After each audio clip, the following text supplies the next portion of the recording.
Alderman Kennedy. Here. Alderman Florida. Present. Vice Chairman Woman Davis. Alderman French. Present. Alderman Marnowitz. Alderman Carter. Present. Alderwoman Tyus. Present. Chairman Roddy. Present. 7 present. We have a quorum. Okay, why don't we go ahead and begin our meeting today. We're here today at the request of Alderwoman Young. We're evidently on a tight timeline on trying to get the,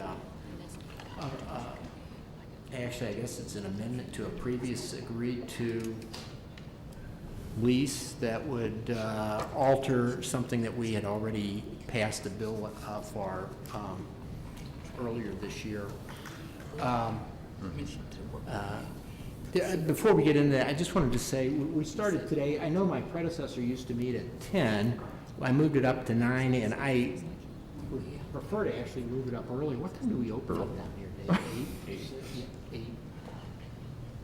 I don't know how that would go over with my colleagues. Does anybody have a problem if we start at 8:30, Bill? Or, you know, like if we do these on, the idea is it would, you know, you come down here and get your business done and leave, and you have the rest of the day. Then. My only problem is on the days that we have LRA, because I go to LRA, and Lida, well, Lida's not on this committee, but several of the other aldermen start, and I encourage people to do it.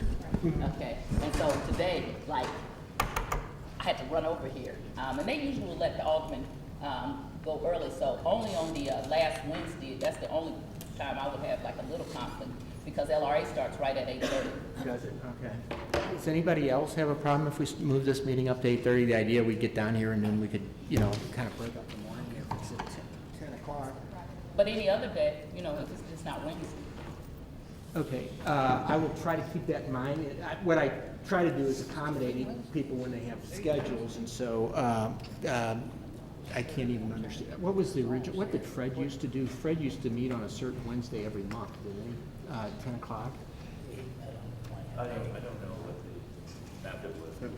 May I suggest, Mr. Chairman, that you know what you're doing and that I like how you're going, so please do what you do. Well, no, well, that's fine. And if that's fine, yeah, if I have to, I will miss LRA. Yeah. Okay. No, I'm just trying to create an element of predictability for everybody, but at the same time, But if I'm the you know, only if we person- have an emergency come up, we'd like to go ahead and accommodate If I'm the that. only person, go ahead and have it, and I'll miss LRA if I have to. Okay, well, we'll try to go ahead and give everybody somewhat of a predictable schedule. As chairman of parks, we met so infrequently, and our bills typically could be dealt with on Friday mornings so that we could deal with those before, but this is obviously a busier committee, so we want to go ahead and recognize that. So we'll try to go ahead and get these started about 8:30, and we'll try to keep till Wednesday, and I'll try to figure out which is a good Wednesday, but I'm kind of following the traffic that I get from zoning and from SLDC as far as what their schedules are.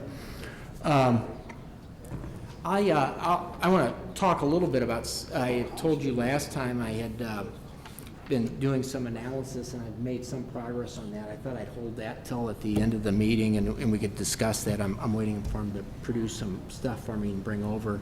And then I just want to go ahead. I know that there's some discussions earlier in the week about timing and everything. This was kind of important to get done, and the alderwoman from the 7th, who's my senior down here, asked that we go ahead and schedule a meeting today, or as soon as we could, and this was the best. I have someplace, I'm going to have to leave at 11, so I'm going to go ahead and try to give everybody a chance to discuss this as much as they want and get as much information out, but about 5 or 10 till 11, I'm going to have to ask you all to call for a vote today, you know, assuming that we, you know, are close enough and everybody feels that we've had a chance to discuss it.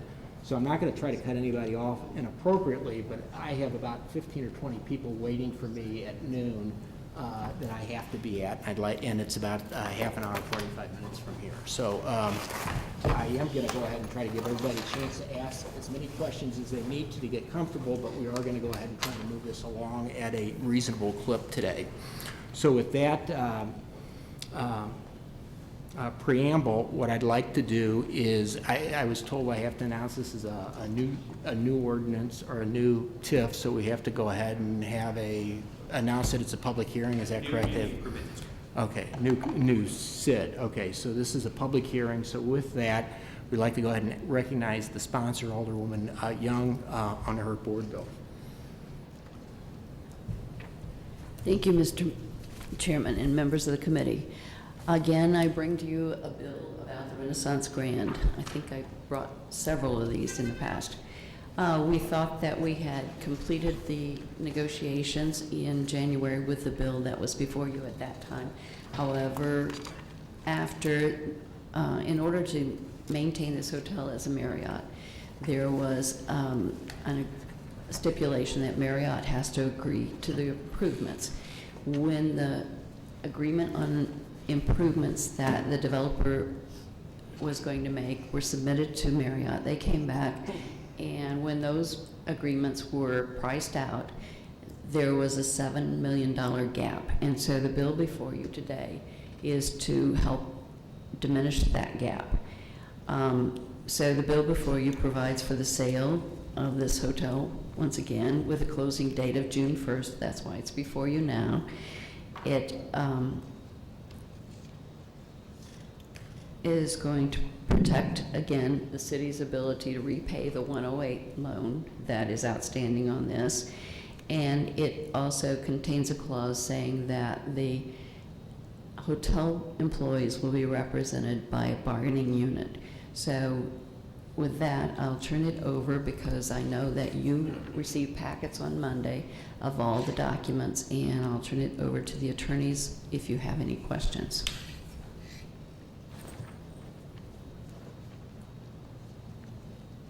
There should be a sheet in front of everybody that summarizes the deal. Why don't, Dave, why don't we just take 2 minutes and give, has everybody read this yet, or are they comfortable with it? Or why don't we take 2 minutes or so and everybody skim through the sheet here, and that might save Dave a few.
Everybody okay?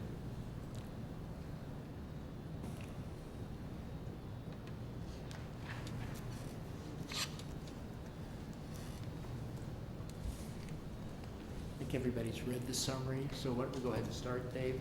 Sure. Good morning. I'm David Richardson with Hush Blackwell. I represent St. Louis Development Corporation and the city on this transaction, which, as Alderwoman Young said, is an amendment to the legislation that you all approved back in January. We came before you to allow the bifurcation or the separation of the redevelopment agreement that exists on this property so that the bondholders who foreclosed on this property back in 2008 could sell what is now the Renaissance Grand to one buyer, which is Haberhill, and then the Lennox Suites, Lennox Renaissance Suites, which have been shuttered for some time, to another buyer, which is Merritt's Wolf here in St. Louis. And so that's what you all did back in January. It was anticipated that there would be a closing in late February or early March was the goal of the buyers and the seller. And that didn't happen because on the Lennox, they're pursuing historic tax credits, and as you all know, that's a long process to get the approvals from the Department of Economic Development, Department of Natural Resources, and the National Park Service. So they weren't ready to close because they didn't have their approvals yet. They're in hand now, so and they have their federal investor lined up. So the Lennox is prepared to close. At the same time, on the Grand side, the Grand has not seen any significant investment since it opened back in 2001, 2002. And as part of the purchase, Haberhill would be doing a major renovation of that, what's called in the hotel industry a PIP, or a property improvement plan. And so they were negotiating their PIP with Marriott, who would be the operator of that hotel. Marriott saying, it changed from a Renaissance to a full service Marriott, and when Marriott puts its flag on something, it requires that certain improvements are met, certain standards are met. So Haberhill was negotiating their PIP with Marriott. That got wrapped up in March, and that PIP came in a lot higher than what they had anticipated when we were before you in January. They had anticipated doing $15 million in rehab, but to get the Marriott flag on that hotel, it'll be $22 million. So they're now both ready to close, other than Haberhill has an issue with their cost being $7 million more. So they came back to the city and said, how can we make this work?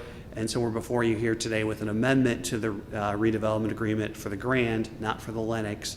And what it does is it provides an additional credit of hotel sales taxes on room nights, on hotel sales, to be applied towards their contractual pilot payment they need to make.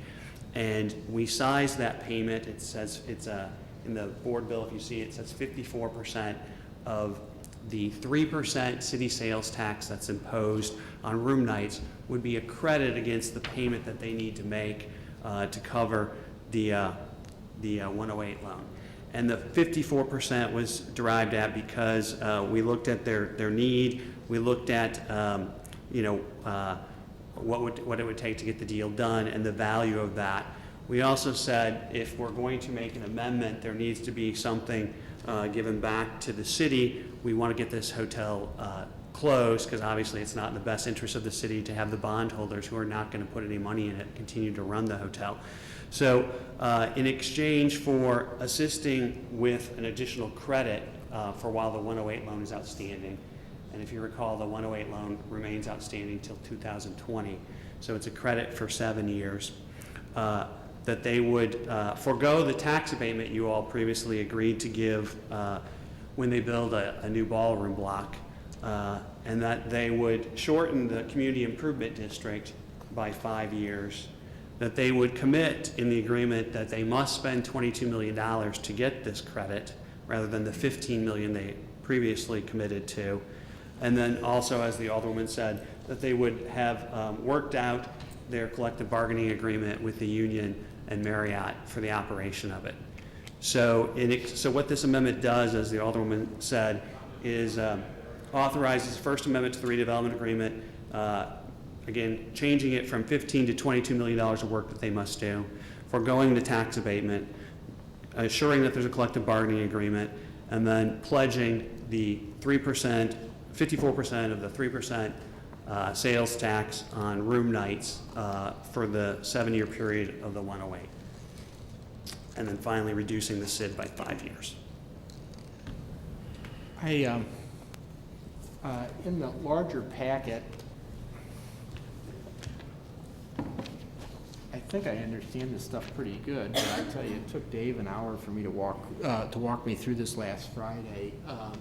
Here, I thought it was just a simple amendment. There's a packet that was provided in your mail slots. Does everybody have that? There is under, it's the very last page before tab 4. I have extra copies. This was delivered on Monday. There was a mail slot, but we brought extra copies. I have mine if, I can just go get one. They have it.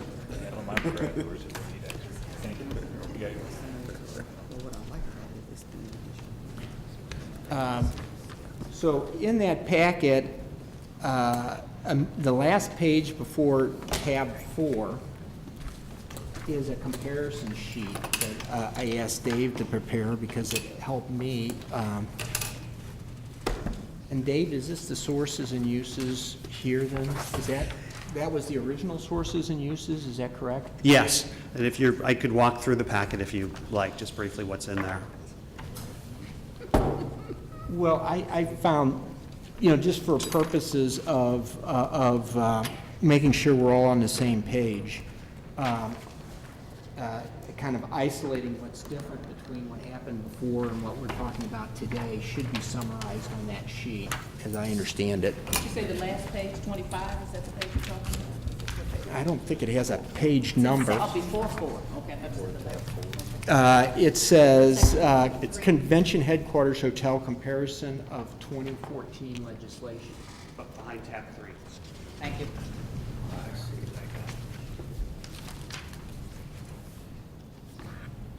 And what I asked Dave to do was summarize in very brief bullet points what happened in 2014, earlier this year, in January of 2014, and then identify how this legislation is going to alter that. So real simply, they're dividing the one hotel into 2 hotels, so there's 2 separate deals going on.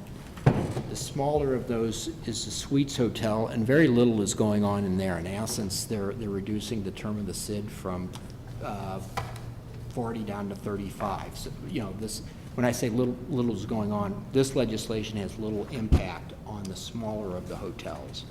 The larger of the hotels had $15 million of improvements that were planned. It ended up being $22 million. The question is how are they going to pay for the extra $7 million of repairs, and what trades are being made?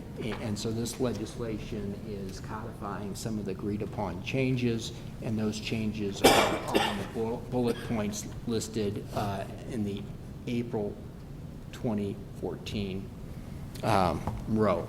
Everybody following that then?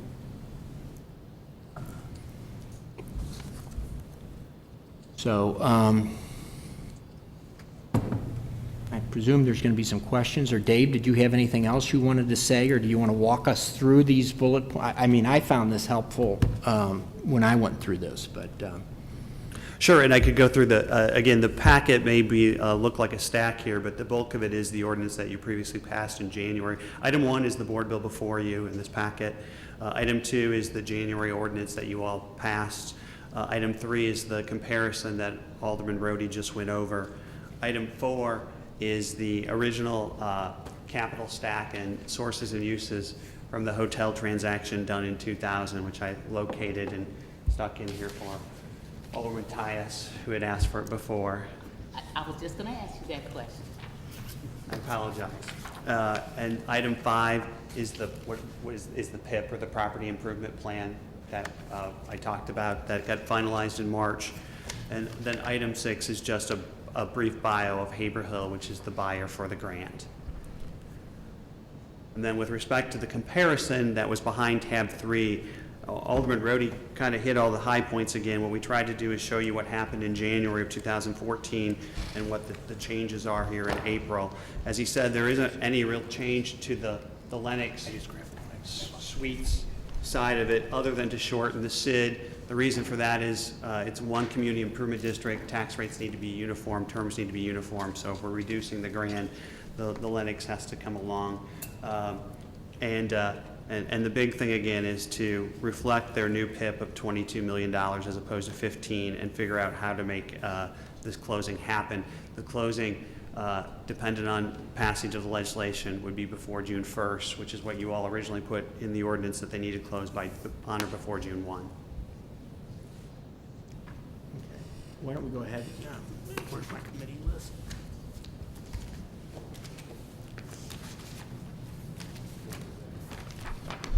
Thank you. Alderman Kennedy, do you have some questions? I do. Thank you, Mr. Chairman. Would you just give a little bit, you said the increase from 15 million to 22 million and the reasoning? What is a little bit more detail on that? So as item 4 or item 5 in your packet is the property improvement plan. Again, for the buyer, Haverhill, to convert this from a Renaissance to a Marriott. Marriott, before they'll put their flag, goes through and evaluates the property, walks the property, and they're very familiar with it because they've been running the property as a Renaissance, but there's been no money to make improvements to it. So Marriott goes through the property and says, okay, if you want to do a management agreement with Marriott and have the flag hanging here, here's the improvements or changes that you need to make to this property. And so originally the buyer, Haverhill, thought that that would be about $15 million. And some of them are obvious. You know, the TVs date from 2000. They're the tube TVs, and now hotels have flat screen TVs. You know, the bedspreads are, you know, all those things. But there was a lot more physical hard costs that were part of that property improvement plan that Haverhill did not anticipate. So to get it to be a full service Marriott is going to be $22 million worth of work. And so that's the reason for that change, is to accommodate and to make it a Marriott. Otherwise, Marriott won't put their flag there. That's all, thank you. Thank you, Alderman. Alderwoman Florida? Yes, thank you. So what are the respective sale prices at closing for the hotels? The Haverhill is buying the Renaissance Grand, which includes all the ballroom block as well, for $26 million. And Merritt's Wolf is buying the Lennox Suites for $3.2 million. That's it. Thank you. Vice Chairman Davis? Thank you, Mr. Chairman. I was looking at a couple of things. When I looked at the increased cost, I assumed that date changed the completion date for the project too. I thought that it was an earlier date before, and when I looked in here, I see it's June of 2016. I thought it was sometime earlier in 15, like September of 15. Did that change? I think they still think they're going to get their work done, and we didn't give them additional time to complete their work in the amendment, so they're still bound by the timeframes of that.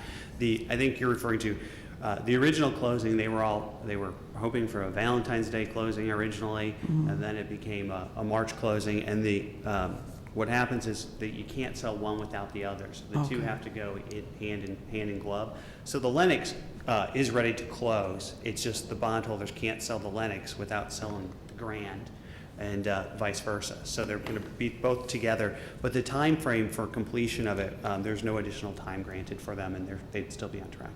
Okay. Can you explain to me how that's going to affect our convention services for hotel rooms? We have some very large conventions that make a huge difference at the bottom line of our budget. And I want to just get an idea, are we taking a lot of hotel rooms offline at one time, or will we still be able to pretty much maintain where we are now? So I can answer the part about taking them offline. The Renaissance Grand will not be offline, so they will do their work and still keep it operating. Okay. The Lennox has already been closed, so it's Right. been off. And we do have Brian Hall from the CVC here today, who I think signed up to speak, so he could probably address the booking of conventions. Okay, all right. Those are my main questions. Thank you. Alderman French?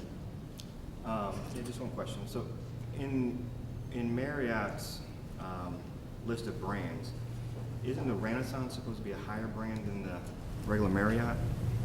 They're both, I think the expert will be Brian Hall from CBC, but my understanding, having worked on this project and another Marriott project over in Illinois, is that they're both 4-star equivalents. And the difference, a big difference is, and why Haverhill wants to change it from a Renaissance to a Marriott, is the Marriott flag is better known than a Renaissance, and some people don't realize that a Renaissance is a Marriott flag, and that the loyalty to Marriott, that brand and that name, is a lot greater than the Renaissance.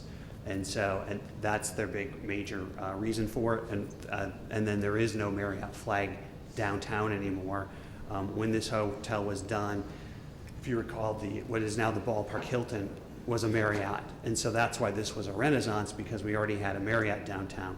Now there is no Marriott downtown, but there is a Renaissance out by the airport. So I think that factors into it too. But I think Brian could answer the question, but they're both 4-star equivalents.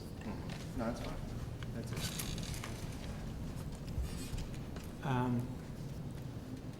Alderman Ornowitz. Alderman Carter. No questions. Alderwoman Tice. No questions. Okay. Thank you. Thank you. Speaking in favor of the bill is Brian Hall.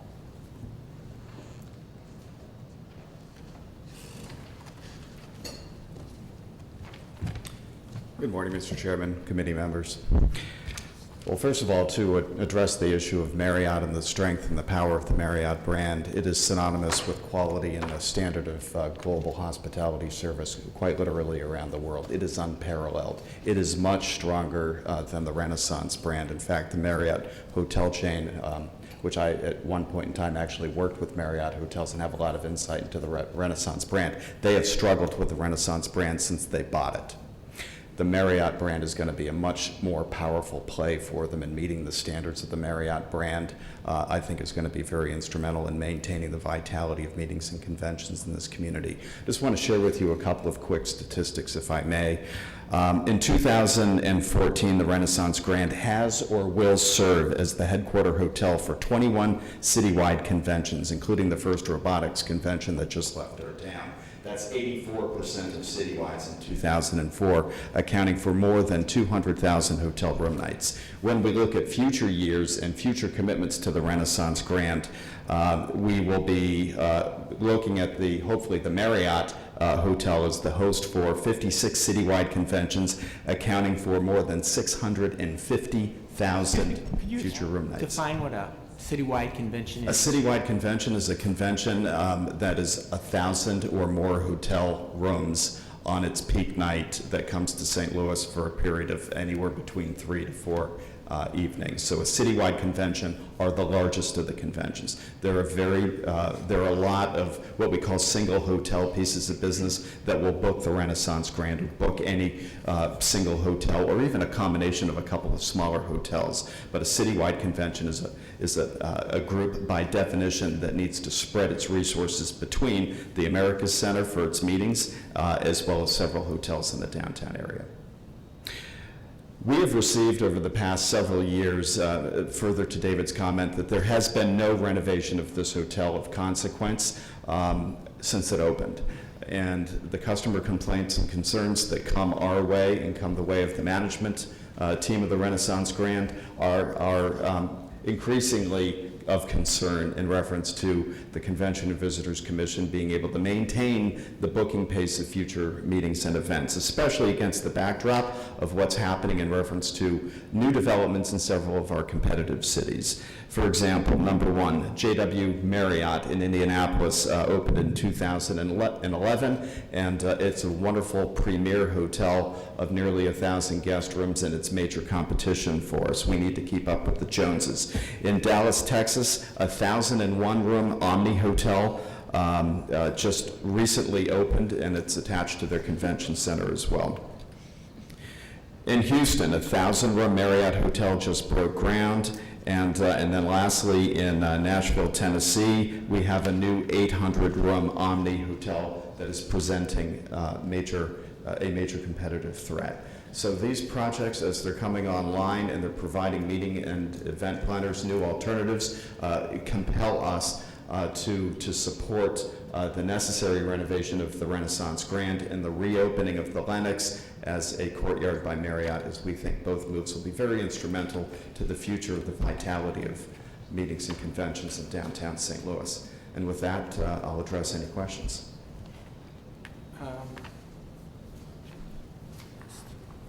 Alderman Kennedy, any questions? Yeah, thank you, Mr. Chairman. You said, what city was that that had 1,001?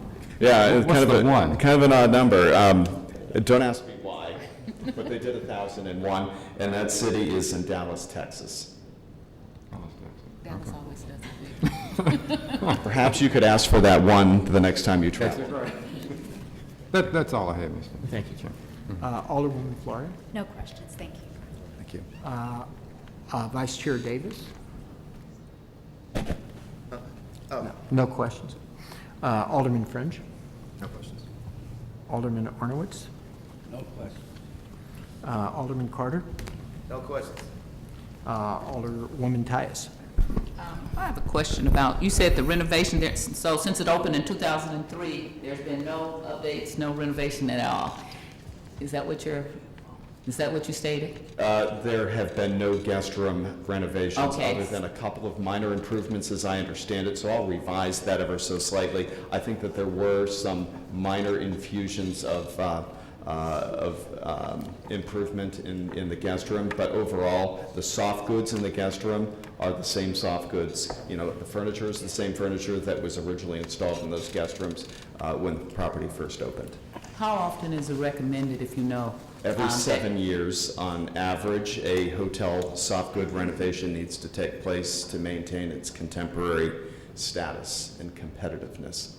Okay, and so can you tell me why it's been 10 years and it hasn't, almost 11 now, that it hasn't been updated? My understanding is the reason the bondholders have opted not to invest in making an update is because of the financial situation that they found themselves in and the unwillingness of those bondholders to put more capital in support of their existing investment to improve those rooms. We need new ownership and we need new capital.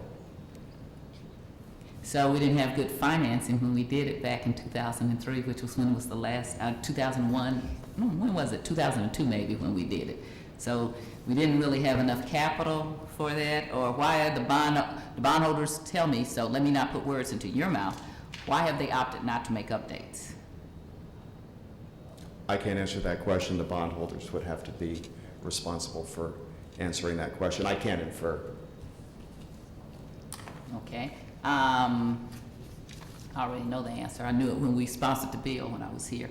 I think the other thing that you said was that you have had problems with the Renaissance Hotel name, I guess it is. Is it here just in St. Louis, or is it all over?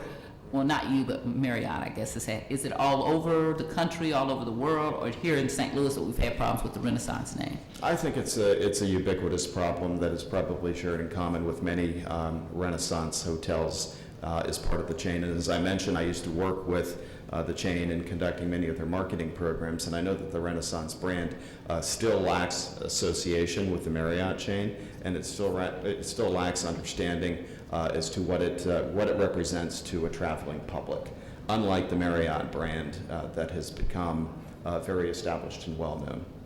And I'm here on I guess I'm on the page about the different brands, and so I'm looking at it here. And so I'm seeing that in the Lifestyle Collections page, got Edition, Autograph Collection, Renaissance, and AC Hotels. So I know that a lot of times when brands buy brands, like when, what was it, BP bought, what was it, Amoco or whatever like that, for a long time they were BP Amoco, so that people would connect it for a long, now it's just BP.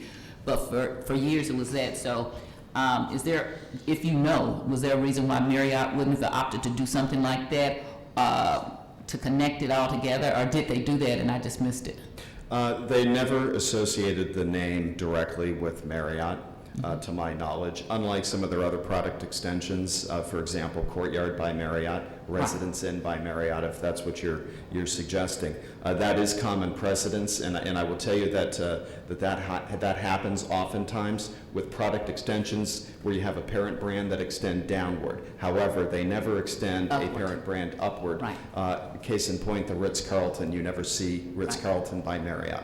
And that was gonna be that's what I was gonna say. I think that might have been because it was supposed to be a higher brand. So now then I'm hearing that you almost wish you did associate with it. So you wanna get the traffic so people know that it's connected, but you also want people to know that it's not superior, but a slightly better. No, it's actually, they're comparable brands, and they have different service standards and different product attributes for each one of the brands. And so we believe very much in the strength of the Marriott brand, and we've heard it from customers time and time again that they prefer doing business with a Marriott rather than a Renaissance because of lack of product familiarity. And an uncertainty in reference to what the Renaissance brand stands for. The Marriott brand is just plain stronger, especially in the meetings and conventions industry. My husband travels a lot, so we travel a lot, and he's a Marriott member. And so I hear what you're saying, but if we stay out at the Courtyards or something, or if we stay at the Ritz-Carlton, we do know the difference, okay? And even the Renaissance, all right? So I do know the difference in that. You may say they're comparable. I don't think so, okay? And I've been at other Renaissances other than here in the city of St. Louis, so I don't think they're comparable, but,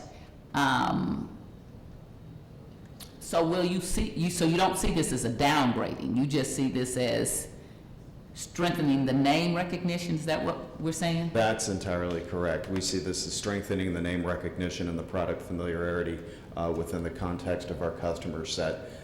If you query meeting planners in reference to brand perceptions and awareness, and in particular, not from the standpoint of an individual traveler, but for a meeting and convention planner and corresponding delegate, their grades, their rankings for Marriott are far superior to those of Renaissance. Renaissance is not known as a convention hotel like Marriott is known as a convention hotel. All right, thank you. You're welcome. I just had a couple things. Brian, could you explain to us, obviously this, your entity, CBC, is a separate entity than St. Louis City government. And so your revenue structure is, not congruent with ours. Yours is tied to a restaurant sales tax and to hotel rooms, is that It's correct? actually a hotel tax. We're funded by hotel tax from St. Louis City and St. Louis County. Okay. So our funding is a direct result of heads and beds. And what is that tax then? It varies between St. Louis City and county, and to be perfectly candid, I can't remember the number off the top of my head. Yeah, I can get back to you, Chairman. I don't think it's that important. I was under the impression that we had where does the restaurant sales, isn't there a? Gross receipts tax goes to the city. Yeah, okay, but then we pass that through to, I just went through this in the budget. Huh? The convention center bonds. Okay, so that's the convention, okay.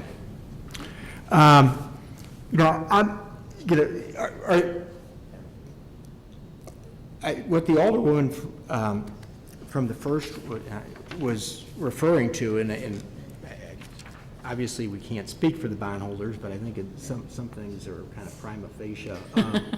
And they are taking a huge haircut in this. How much are they writing down their bonds for? The bondholders, the original bonds were $98 million. I think when they foreclosed, it was about 90. And they're selling for 29.2. So the bondholders took a $60 million hit.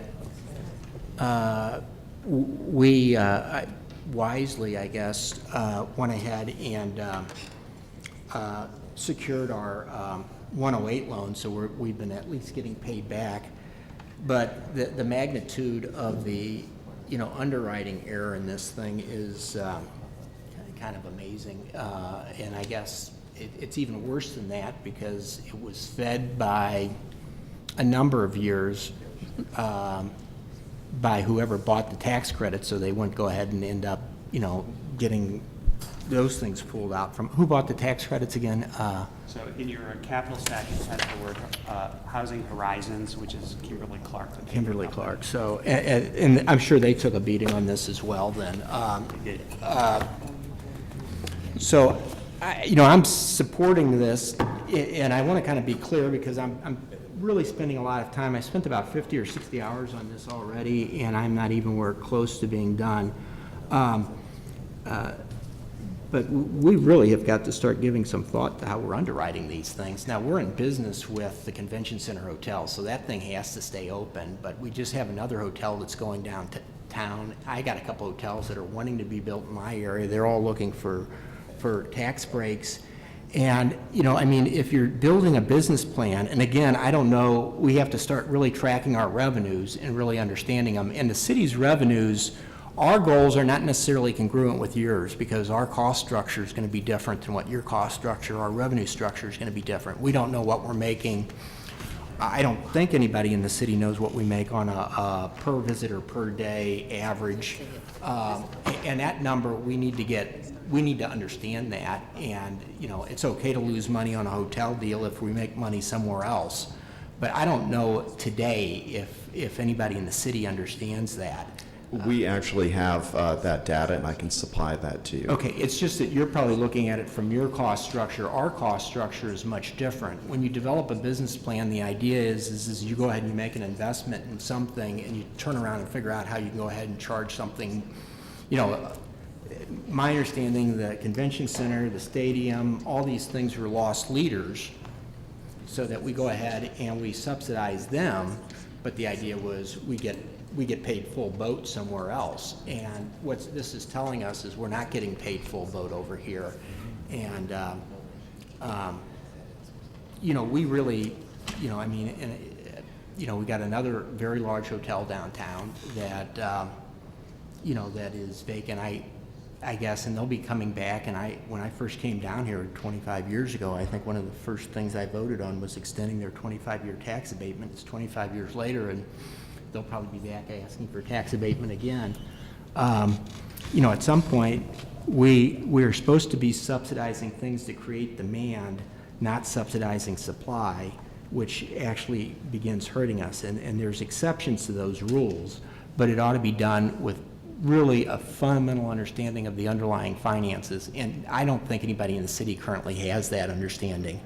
And so with that, I'm voting for this because they are, in essence, our partner, and if we close down that hotel, we're just shooting ourselves in the foot. But going forward, I think, and I got a couple hotels out in my ward, and I'm going through the same consternations. I don't know if it makes sense to subsidize them or not. But with that, I'd like to go ahead and entertain a motion and that we pass this out today. I move that we pass out Board Bill 39. Oh, I was just getting ready to say, Madam, Mr. Chair. did we had another speaker? I didn't sign it. Okay. We'll go ahead and we'll hold that motion and we'll provide go ahead. Yeah, this is a public hearing. We don't want to shut anybody out.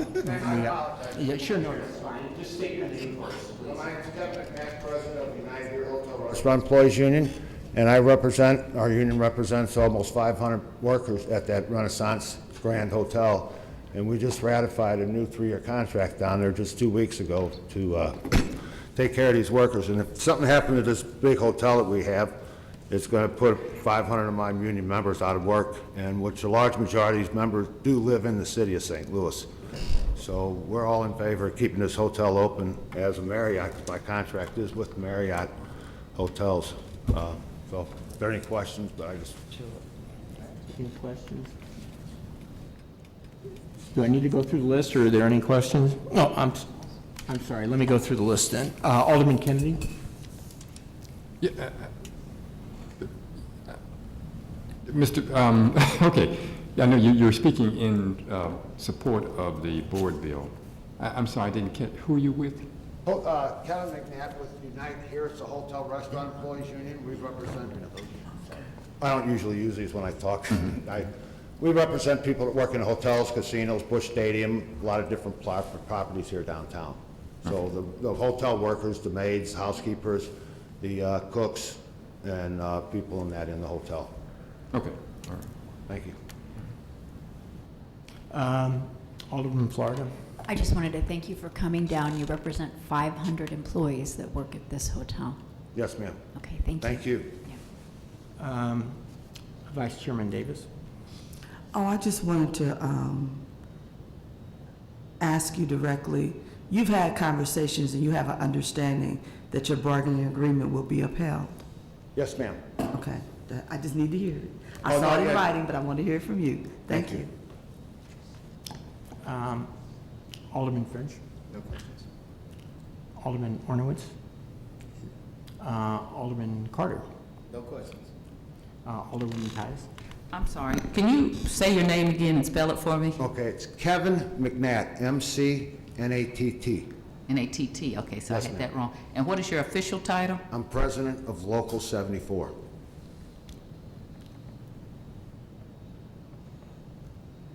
And you say you just redid a bargaining agreement when? Approximately 3 weeks ago, we just ratified it overwhelmingly by the membership. It's a 3-year contract.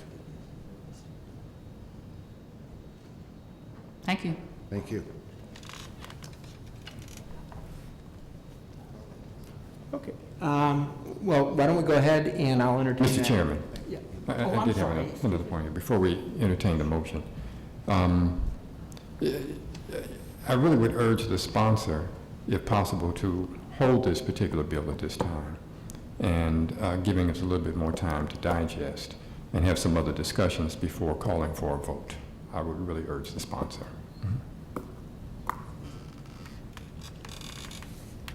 I don't think a 1 week would hurt.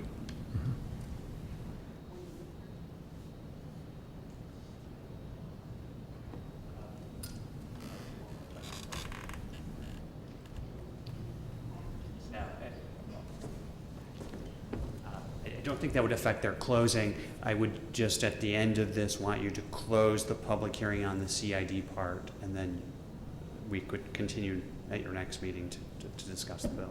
Sure, we have time to work this out, and then we can just recall a meeting and cast the vote, and if we need to. Okay. Mr. Chairman, you have a meeting, I think, next Wednesday already, don't you? Yes, we do. So could we just add that to the agenda for that? Sure. It won't have to be advertised again or anything. Okay, thank you. Great. Okay. I was just gonna, I'm sorry. Alderman, could you then officially close the CID Sure, hearing? well, we're officially closing the CID meeting, and then, Otis is here. Otis, I've been, Mr. Chairman, so I have a question. If we're closing the CID meetings and we actually have time to read this mess and ask questions, will we then be able to ask questions? Because there's no reason to bring it back unless we're going to be able to ask questions in an intelligent way. And you say you spent all these hours, and they stick this in our box on Monday, which I didn't get since I was celebrating my 29th anniversary of my 29th birthday for, again, 29 years I've been 29. To me, we should not close the CID portion of it, or at least we should not close it off to questions. There's no reason to be able to digest it if we're not going to be well, able this, to. I think what he's requesting He is just doesn't the want it to be an public- open the public public, but we hearing. would still be able to ask questions. I want to make that, okay. Okay, Otis, I've been kind of, and I want to pass this out to some of our committee members here. What? This isn't on the agenda. Well, I was just going to go ahead and at least, well, I was going to talk to, I was hoping that I could speak to Otis since he's here. I guess I can speak to him privately, but, oh, I was just going to see, I've been wanting to set up and have an opportunity to meet with him on okay, we'll just go ahead and close the meeting. We'll discuss it later on then.